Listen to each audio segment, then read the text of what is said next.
kaimiņam kārtīgs rapšlauksi. Rauku var redzēt, kā bebrs nāk ārā no lielā grauja, ne? Šitās viss ir bebra apgraustās vietiņas, redziet? Šitās mazās. Te var redzēt tā smuki, kā bebrs.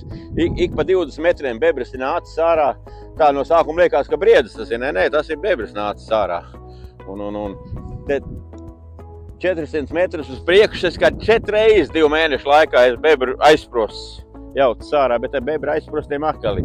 Tu jau viņus var jaukt, bet sev jāsamazina tie bebri.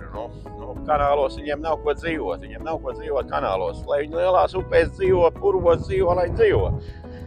Bet ne jau tādēļ mēs esam rakuši grauvis un kanāls.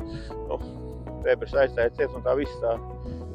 Un tad tur traktors nogrims. Te brauc nākošais vilkt ārā. Ja tā padomāt, tur mums vajadzētu zaļi domāt, lauksaimniekiem daudz, lai mazāk dīzeli, eļļas laist, visu motoru stundu, visu tā viss piesārņo mūsu dabu.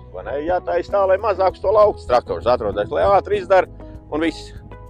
Braucam prom. Tā tur jāapmēram.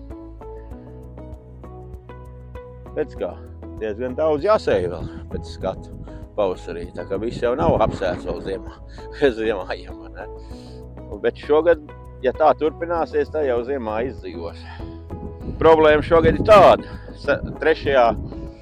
septembrī sāku sēt un pirmie sējumi pārauguši. Un, ja tagad uznāks vēl kaut kāds sniegs tā jēlumā, viņi jau sagūlušos vietām, sagūlušies.